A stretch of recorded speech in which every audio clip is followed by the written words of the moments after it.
Hola, sí, ya estamos. ¿Cómo andan? ¿Bien? Bueno, finalmente me animé a hacer el video. La idea de este video es ir cerrando el tema que venimos viendo, ¿no? El de las teorías ortodoxa y heterodoxa. Eh, Junto con este video, entonces, que les envío, también va adjunto un cuadro comparativo de ambas teorías. Vamos a comenzar por la primer diferenciación que aparece en ese cuadro comparativo. Yo me voy a detener básicamente en un punto cuando alude, refiriéndose a la teoría ortodoxa, como que es un enfoque hegemónico, ¿no? Es decir, ¿qué es la hegemonía? ¿Dónde opera esa hegemonía dentro de la teoría ortodoxa? Este tema de alguna manera lo vimos como ustedes vieron el video de Zayat, también el libro del mismo autor que habla de este tema, ¿no? Él hace referencia a una hegemonía en dos ámbitos, en el ámbito, digamos, académico, las universidades, los centros educativos donde se enseña economía, y ahí vemos que hay un predominio de la corriente ortodoxa en la bibliografía, en los programas, en la orientación general de la materia economía. Y también lo vemos no solamente en la enseñanza, sino también en la investigación, ¿no? Es decir, revistas especializadas en economía siempre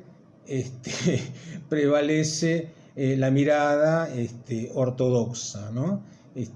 Científicos estudiosos de la economía son los que escriben en esas revistas, firman sus artículos, y también lo vemos en los premios Nobel, ¿no? Es decir, a nivel internacional vemos cómo los premiados de ese premio Nobel, cuyo rubro economía no fue creado por el inventor del premio Nobel, ¿no? Pero casualmente la mayoría de los premiados responden o representan a la teoría ortodoxa, ¿no? Bueno, nos preguntamos por qué, ¿no? Es decir, cuál será la intencionalidad detrás de todo eso. ¿No será que lo hacen para, de alguna manera, convalidar, legitimar el pensamiento ortodoxo, ¿no? Tal vez sea por eso.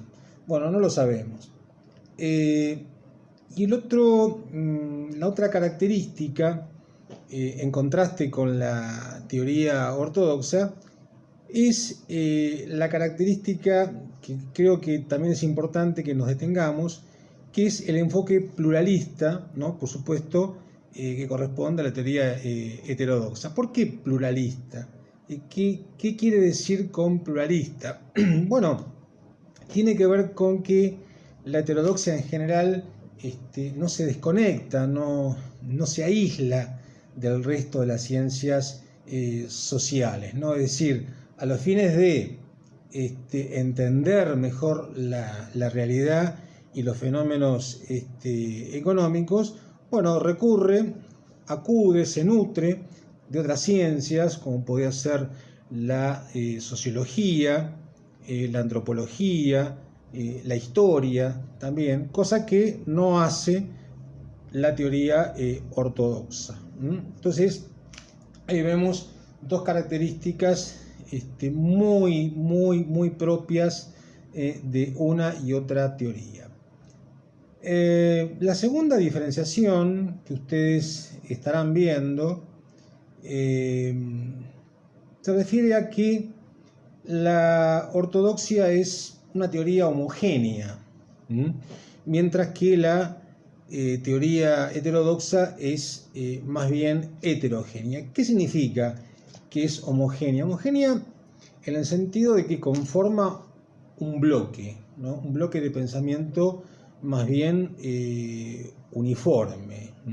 Es decir, hay matices, por supuesto, diferenciadores dentro de la teoría, dentro de las escuelas que están adheridas a esta teoría, pero más bien conforma un bloque muy fuerte, muy uniforme, mientras que la teoría heterodoxa es todo lo contrario, ¿no? Es decir, está más diversificada. Es decir, las escuelas que integran la teoría heterodoxa son diversas. Tenemos a Keynes, tenemos a Marx, tenemos a la escuela estructuralista latinoamericana, ¿no? Y son distintas, ¿no? Es decir, tienen puntos en común entre ellas, pero son bastante diferentes, ¿no? Tienen ciertas particularidades, Es decir, claramente no es lo mismo Marx que Keynes, pero tienen algún punto en común. Por supuesto, tienen más puntos en común Marx con la escuela estructuralista, ¿no? Obviamente, eso después lo vamos a ver bien en profundidad. La tercera diferencia es que, bueno, este también es un tema que ya lo vimos. La ortodoxia mira a la economía como ciencia, la ve como una ciencia exacta, mientras que la heterodoxia no, la economía sería una ciencia social, ¿no? Bueno, nos preguntamos ¿por qué considera la ortodoxia a la economía como una ciencia exacta, ¿no? Bueno, simplemente porque los fenómenos económicos son cuantificables, ¿no? Es decir, lo podemos medir a través de las matemáticas, a través de estadísticas, a través de fórmulas, gráficos, ecuaciones, modelos. Bueno, pero eso no nos dice absolutamente nada, es decir, eso no demuestra una relación de causa y efecto. Simplemente representar a través de símbolos abstractos, matemáticos, algo, un fenómeno en este caso económico. La heterodoxia no, la heterodoxia es una ciencia social porque el objeto de conocimiento es la sociedad, un objeto de conocimiento bastante complejo, porque tiene que ver con subjetividades, tiene que ver con el comportamiento de las personas. Entonces eso no es muy difícil lograr medirlo, ¿no? En términos matemáticos. No es fácil eso, ¿no? Y menos pretender que esos fenómenos sean predecibles, ¿no? Es decir, pretender que la ciencia sea predictiva es imposible, no se puede predecir la conducta humana, es prácticamente imposible. Entonces, la sospecha tal vez es que la ortodoxia quiera evitar la discusión ideológica, ¿no? Es decir, si yo considero que algo es exacto, bueno, la discusión desaparece, no hay nada que discutir, ¿no? Es matemático, es así. Entonces, tal vez sea esa la intencionalidad, ¿no? La otra diferencia dice que la ortodoxia tiene una preferencia por la economía positiva y la heterodoxia una preferencia por la economía normativa. Primero hay que aclarar algo y después ustedes lo van a ver en un apunte que les voy a enviar.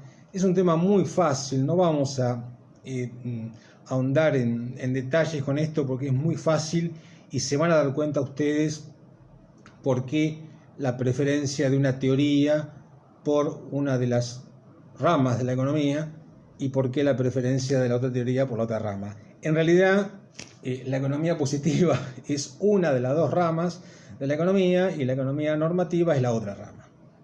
Después ustedes en el apunte se van a dar cuenta, perfectamente, claramente se van a dar cuenta por qué la preferencia de una y otra. Bien, luego hace mención a que la ortodoxia posee una orientación abstracta, ¿no? Es decir, bueno, abstracta tiene que ver un poco también con los símbolos, las representaciones matemáticas, es decir, no hay una mirada de lo concreto, ¿no? Es decir, traducir un fenómeno que ocurre en la realidad y pasarlo a números. Entonces, hay una abstracción total, un divorcio total respecto de la realidad. Es naturalista, otra de las características. ¿Por qué naturalista? Bueno, porque concibe la ortodoxia a la realidad como un orden natural, es decir, algo que funciona de forma mecánica, algo que ya se sabe cómo va a funcionar, ya se sabe cuáles van a ser las consecuencias, ¿no? Es decir, es algo natural, algo automático, algo mecánico. Otra de las características es que es ahistórica, es decir, ahistórica porque no le interesa lo que sucedió en el pasado, está totalmente desconectada de los procesos históricos. Importa el presente, el aprendizaje de lo que sucedió en el pasado, los errores, eso no es importante. No es importante porque justamente lo que, si yo parto del argumento de que hay un funcionamiento natural, entonces, ¿para qué voy a ir a buscar, ¿no?, al pasado, los cambios que hubo en el pasado, ¿no?, si para mí no son cambios, son parte de ese funcionamiento mecánico? Inmutable, justamente, no hay cambios, siempre funciona igual la realidad. Asocial, bueno, esto también es importante, es decir, el objeto de conocimiento no es la sociedad, sino el fenómeno técnico en lo económico, y eso es lo que hay que analizar, ¿no? ¿Hay desempleo? Bueno, veremos la tasa de desempleo, ¿no?, pero no vamos a buscar en las causas sociales. ¿Hay inflación? Tampoco, no vamos a buscar en los aspectos sociohistóricos. Históricamente Argentina, prácticamente la inflación ha acompañado todos los procesos históricos y económicos del país. Universalista. Bueno, universalista porque los postulados de la economía y las recetas y los remedios para los problemas de tipo económico son aplicables a cualquier país. Todos los países son iguales. O sea, las causas de los problemas de los países en lo económico se originan por el mismo motivo. Entonces, las recetas tienen que ser las mismas. No hay diferenciación entre países ricos, pobres, industrializados, dependientes. No. Es todo igual. Luego, la otra característica es que es especializada. Especializada porque, bueno, justamente lo que le interesa es lo económico. No le interesa nutrirse del conocimiento de otras fuentes, de otras disciplinas que podrían enriquecer el estudio, ¿no?, de ese fenómeno económico. Aislada por lo mismo, ¿no? Es decir, no le interesa qué pasa en otras ciencias y lo que otras ciencias le puede aportar. Aséptica. Bueno, aséptica tiene que ver con que la ciencia económica está lavada ideológicamente, ¿no? Es decir, no hay espacio para la discusión ideológica, para el análisis de miradas distintas a los problemas, ¿no? Y por supuesto el aporte de soluciones también distintas. Y es incontestable, o sea, es dogmática, es cerrada, no hay posibilidad de argumentar, porque obviamente yo que puedo argumentar ante una fórmula matemática.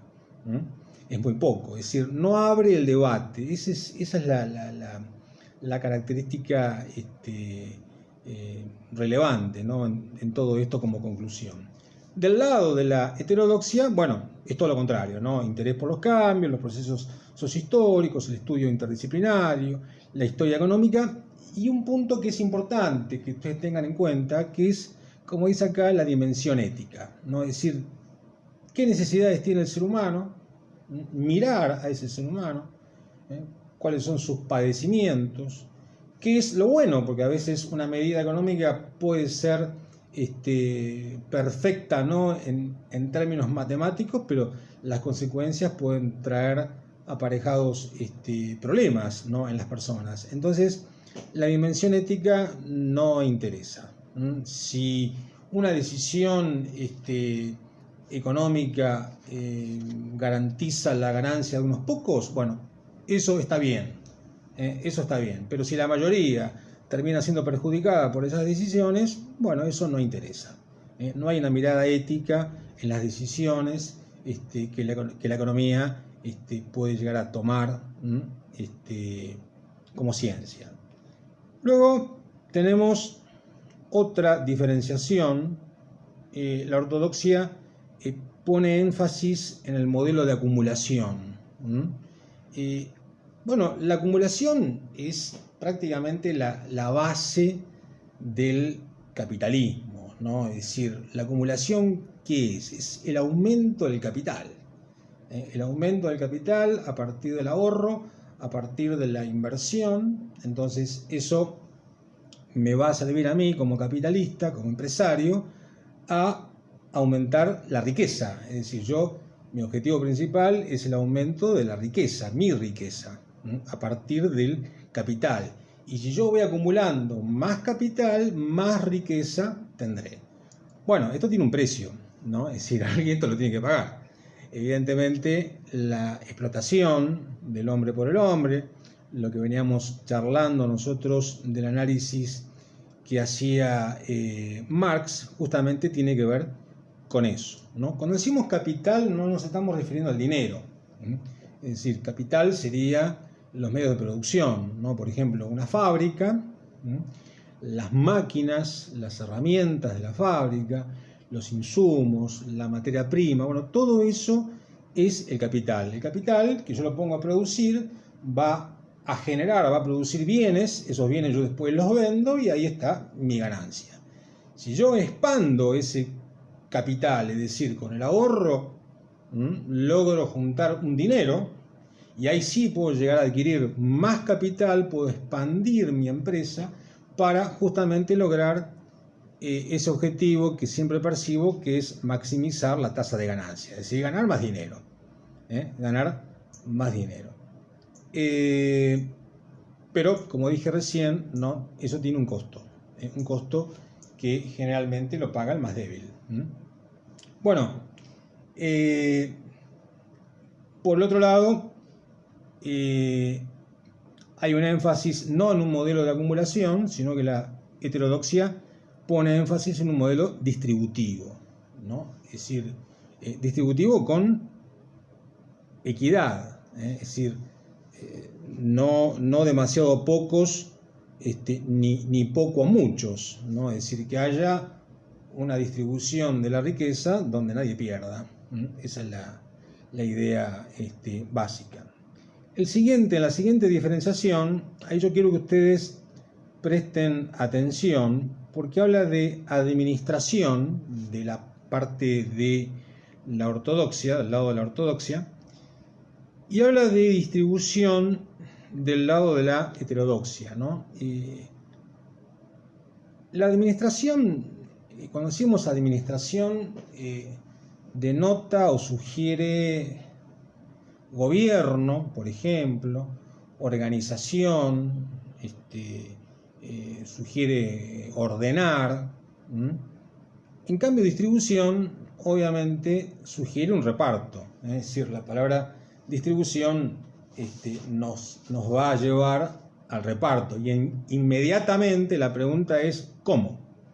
En cambio, la palabra administración no nos lleva a la pregunta inmediata de cómo administrar. Nadie se pregunta cómo vas a administrar, pero sí, si hablamos de distribución, sí vamos a preguntarnos cómo vas a distribuir, es decir, cómo vas a repartir, cuánto me va a tocar a mí y cuánto le va a tocar a él. Por eso la ortodoxia elude la palabra distribución y utiliza más la palabra administración. Cuando utiliza la palabra distribución, en la práctica, como dice acá también, la distribución es regresiva, ¿no? Es decir, cada vez ganan menos unos y cada vez ganan más otros. Es decir, regresiva en el sentido de que es negativa esa distribución, es desfavorable, y siempre son los mismos los desfavorecidos. La otra diferencia, bueno, esta no merece explicación. La ortodoxia es una tendencia a proteger los intereses de las clases dominantes, o sea, el capital, y la heterodoxia es una tendencia a proteger los intereses de los asalariados y marginados sociales, o sea, el trabajo, los trabajadores. En la siguiente también, creo que es muy fácil, en la ortodoxia dice maximizar la tasa de ganancia del empresario, es decir, cada vez el empresario lo que busca es ganar más y reinvertir lo que gana para ampliar su negocio. Esa es la idea del capitalismo. Pero yo a alguien tengo que sacarle. Y la heterodoxia habla de mantener o aumentar el poder adquisitivo del trabajador, ¿no? Es decir, mantener constante su poder de compra, aún en los periodos inflacionarios. Es decir, son dos miradas distintas, son dos objetivos distintos que tiene una teoría y la otra. La siguiente habla de escasez relativa de recursos productivos, es decir, afirma que hay una escasez relativa de recursos productivos, y la heterodoxia todo lo contrario, es decir, hay una abundancia de recursos productivos. Acá nos tenemos que preguntar, ya después lo vamos a ver eso, por eso vamos a ser breve en la explicación, ¿qué son los recursos productivos? Es decir, los recursos productivos son tres: tierra, capital y trabajo. Yo combinando esos recursos lo que logro es producir bienes o producir servicios. Vamos a tomar la combinación de estos tres recursos para producir bienes. Yo, por ejemplo, tengo la tierra. Bien, a la tierra, ¿qué le agrego? Capital. ¿Cuál es el capital? Bueno, pueden ser un tractor, puede ser una sembradora, puede ser una cosechadora, todas herramientas de labranza, pues yo me dedico a la agricultura. Entonces, tengo la tierra, tengo el capital y tengo la mano de obra, la gente que trabaja en la tierra. ¿Yo qué voy a producir? Bueno, soja. Entonces la soja después la vendo. Y ahí yo lo que hago es un negocio, y un buen negocio en estos días que corren, ¿no? Mientras que la teoría heterodoxa habla de que hay una abundancia de esos recursos. En realidad, cuando hablamos de escasez, no es que lo que estamos diciendo no es que estos recursos que producen bienes, los bienes cada vez hay menos. No. Lo que estamos diciendo es que no alcanza para todos. Ahora, ¿realmente no alcanza para todos? ¿O alguien se lleva la mayor parte de esos bienes porque tiene un mejor poder adquisitivo y tiene la posibilidad de justamente adquirir más bienes? ¿Están esos bienes que son producto de la combinación de esos recursos productivos, están bien distribuidos? Pareciera que no. Por eso se habla de escasez.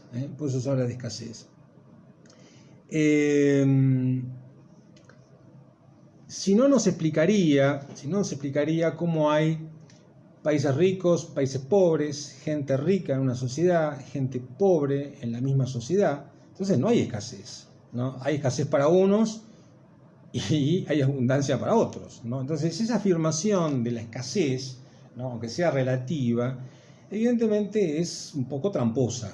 El problema es que la tierra está mal repartida, evidentemente está concentrada. El acceso al capital también está restringido, porque si yo quiero poner una pyme, por ejemplo, y tengo que, para comprar capital, ¿no?, para comprar máquinas, bueno, no tengo créditos o me piden demasiados requisitos, mientras que los poderosos sí tienen acceso al crédito. Entonces, me parece que no es que haya escasez, el acceso a los bienes es restringido, es limitado para unos y para otros no. Esa es la gran diferencia, ¿no?, que encuentra la heterodoxia. En realidad, tanto la escasez como la eficiencia son categorías, ¿no?, son herramientas teóricas para justamente argumentar. Si yo digo que los bienes son escasos, bueno, entonces como son escasos, entonces son caros, porque no hay para todos. Pero si realmente nos preguntamos si hay escasez, la escasez no existe. Es decir, si uno va a un supermercado, las góndolas siempre están repletas de comestibles, y si falta algún comestible, al día siguiente lo van a reponer, ¿no? Entonces, el tema de la escasez me parece que es una es una fantasía. Bien. La siguiente diferenciación del lado de la ortodoxia habla de la búsqueda de la eficiencia o asignación óptima de los recursos productivos, es decir, reducir costos. Es decir, yo trato de ser lo más eficiente cuando voy a producir, porque obviamente yo trato de que el costo de la producción de ese bien sea lo más barato para mí, lo menos costoso posible, para que tenga mayor margen de ganancia. ¿Qué queremos decir con esto? Que a veces la eficiencia tiene como precio el despido de mucha gente. Es decir, mucha gente va a parar a la calle porque con tal de reducir costos el empresario, bueno, corta siempre por lo más débil, que es el trabajador. La heterodoxia es todo lo contrario, ¿no? Es decir, habla de una búsqueda de la protección del empleo, el salario y el bienestar general. Bien, la teoría ortodoxa también acá se dice que confunde entre necesidades básicas y deseos, ¿no? Es decir, en realidad cuando habla de necesidades, en realidad no habla de necesidades básicas, porque las necesidades básicas no le interesan a la ortodoxia, es decir, no le interesa que el consumidor cubra sus necesidades básicas, al contrario, que sea alguien que no pueda controlar el impulso por consumir. Entonces lo que va a hacer es trabajar sobre los deseos, no sobre las necesidades básicas. Esos deseos van a ser inducidos y van a ser ilimitados, ¿no? A través de o mediante un aparato publicitario enorme para que el ciudadano permanentemente consuma. Ese mayor consumo obviamente va a redundar en una mayor ganancia. Entonces, cuando habla de necesidades básicas, en realidad lo que está hablando es de deseos, que no es lo mismo. Una necesidad básica es comerme una milanesa con un puré, no 3 milanesas, o no cambiar el celular cada 6 meses. Eso no es cubrir una necesidad básica, eso es entrar en un mecanismo de consumo ya prácticamente extralimitado que lo motiva, lo genera, lo fomenta el propio sistema capitalista a través del aparato publicitario. Justamente, la heterodoxia habla de necesidades básicas, que son universales, obviamente, es decir, comer, vestirse, tener vivienda, son necesidades básicas. Ahora, no ir, por ejemplo, a un shopping, ¿no?, a comprar un artículo y salir con 5 bolsas. Ahí no estamos hablando de necesidades básicas. Por ahí yo necesitaba un pantalón, pero terminé comprando un vestido, 2 pares de zapatos, entonces lo necesitaba y no, me gustaron. ¿Y por qué me gustaron? Porque de alguna manera fui víctima de la influencia de esa propaganda, ese aparato publicitario que me induce a mí artificialmente a tener necesidades. En realidad no son necesidades, pues yo no lo necesito eso. Son deseos, que no es lo mismo. También dice la heterodoxia que obviamente las necesidades son naturales, es decir, no son inducidas, nacen de la propia naturaleza humana, y son finitas, son limitadas. Es decir, yo no necesito tantas cosas. Luego, en la siguiente diferenciación, habla de el crecimiento económico como indicador de bienestar y progreso, ¿no? Esa es la siguiente diferenciación. Bueno, ¿qué es el crecimiento? ¿Cómo se mide el crecimiento de un país? Y la pregunta es si eso nos garantiza, si eso es reflejo del crecimiento de un país, si es indicador de su bienestar y de su progreso. El crecimiento se mide con el PBI, el Producto Bruto Interno, es decir, todo lo que produce un país en un año en bienes y servicios. Si produce más con relación a lo que se produjo el año anterior, se dice que creció. Creció un 1%, un 2%, un 8%, lo que sea. Eso, dicen los ortodoxos, si un país creció, eso ya nos da la pauta de que hay bienestar, se asegura el bienestar en la gente y el progreso. Bueno, esto no es así, ¿no? Porque siempre terminamos en lo mismo, ¿no? Es decir, si se produjo más, evidentemente se ganó más. Ahora, la distribución de esa riqueza, el producto, ¿no?, en términos monetarios, se distribuye correctamente para que todos ganen. Y si todos ganan, bueno, entonces ahí sí va a haber progreso, va a haber un bienestar, ¿no?, en la sociedad. Por eso la heterodoxia dice la distribución y redistribución equitativa del ingreso.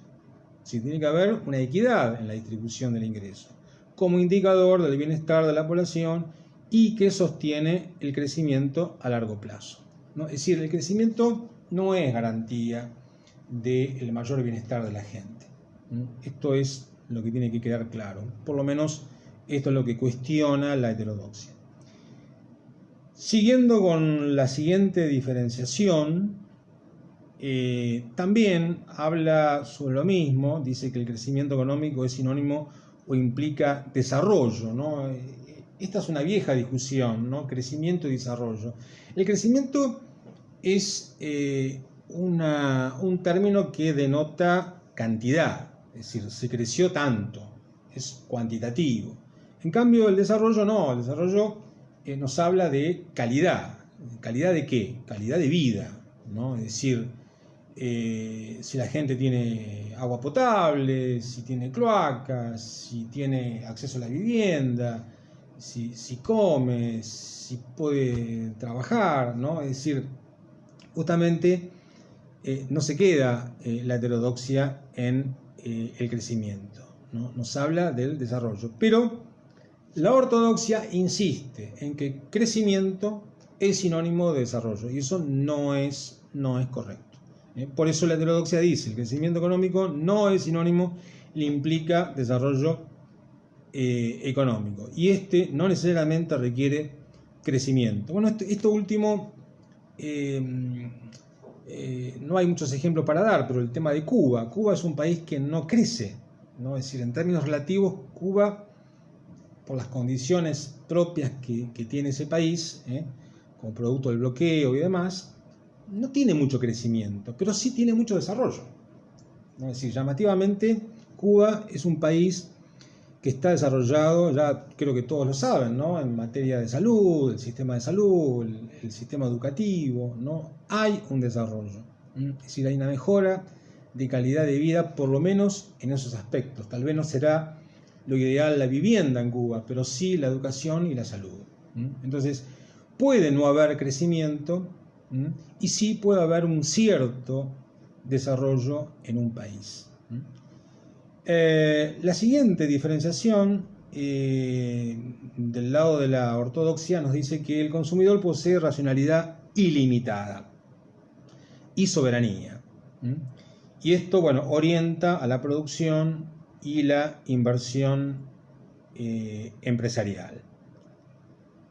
Bueno, el consumidor, yo no sé hasta qué punto es racional, ¿no? Es decir, hasta qué punto es dueño de sus actos y de sus decisiones en base a lo que venimos hablando, ¿no? Es decir, la influencia del aparato publicitario. Es decir, si realmente el consumidor piensa, decide, está bien informado, eso es, creo yo, relativo, ¿no? Es decir, hasta qué punto el consumidor puede decir no, o hasta qué punto el consumidor responde, ¿no?, lo que veníamos diciendo recién, ¿no?, a sus necesidades básicas, ¿no? Y realmente creemos que puede estar respondiendo a sus deseos, que es otra cosa. La heterodoxia, bueno, justamente, dice que el crecimiento económico, reivindica el rol del ciudadano consciente y responsable. El consumidor posee racionalidad limitada y no es soberano. La siguiente diferenciación habla de la autorregulación de la economía por el mercado. Es decir, esto no sé si lo habrán escuchado, ¿no? Es decir, responde a esa frase de Smith, Adam Smith, en el siglo XVIII, ¿no? La mano invisible del mercado.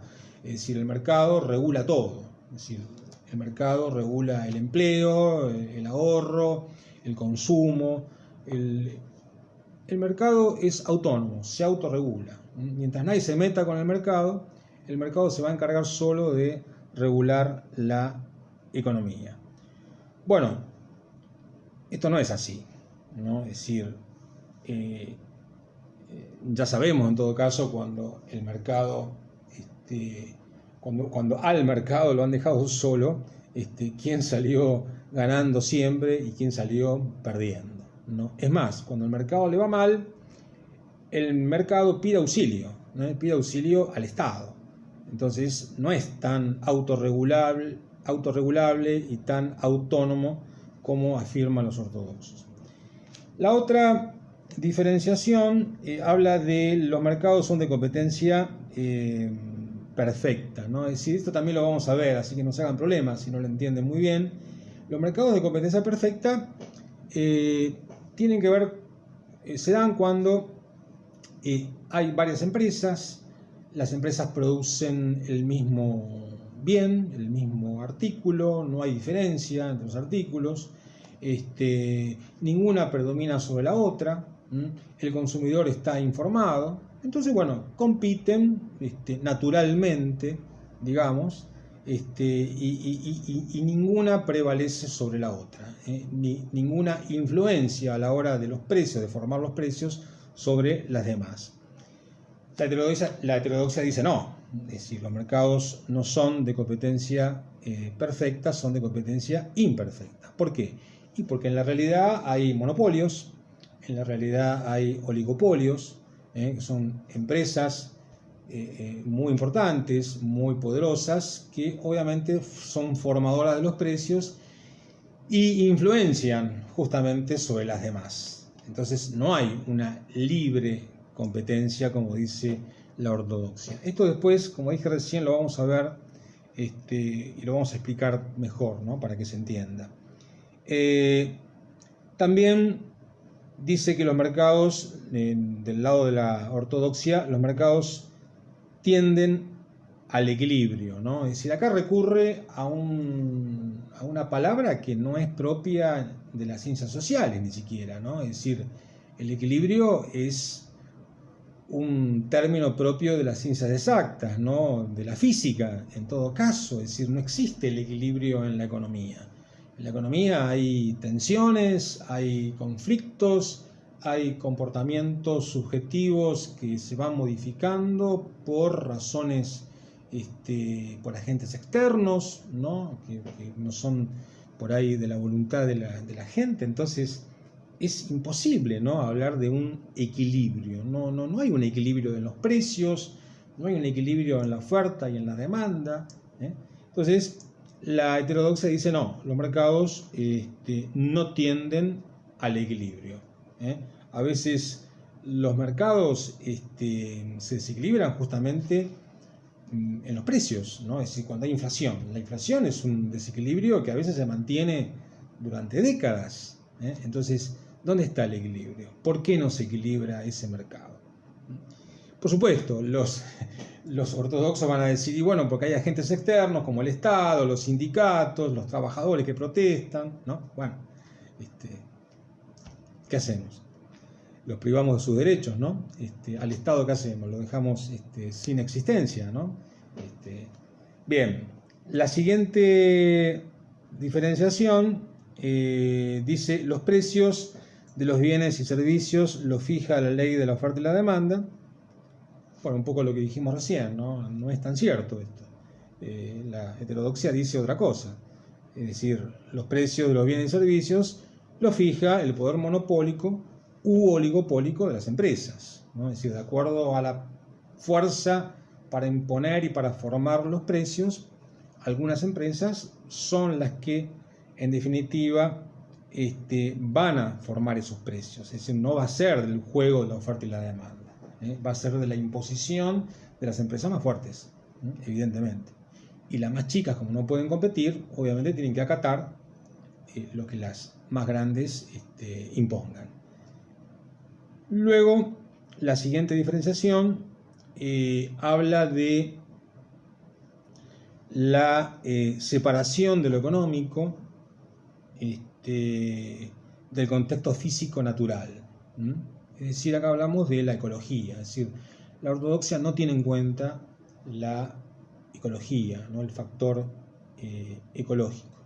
Bueno, esto obviamente ha traído consecuencias, ¿no? Es decir, el calentamiento global, la deforestación, la desertificación, la contaminación hídrica, la polución ambiental, ¿no? Es decir, todo esto en nombre del capitalismo, que no le interesa el problema ambiental, es decir, lo ecológico.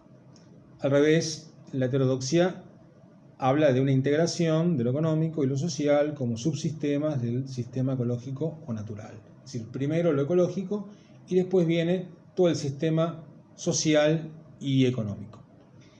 Bueno, las dos diferencias que vienen ahora, que son las finales, tienen que ver con las escuelas, ¿no? Las escuelas del pensamiento económico, que eso después lo vamos a ver. Es decir, del lado de la ortodoxia, obviamente, es una postura a favor del neoliberalismo, la escuela neoclásica, y la heterodoxia, obviamente, es crítica de todo lo anterior, ¿no? Y después al final habla de las escuelas que integran una teoría económica, en este caso la ortodoxa, y la otra teoría, la heterodoxa. Vamos a ver las escuelas de un lado y del otro, no todas las escuelas, vamos a ver, pero las más importantes seguramente las vamos a ver. Bueno, hasta acá la breve explicación del cuadro comparativo y seguimos en contacto. Hasta luego.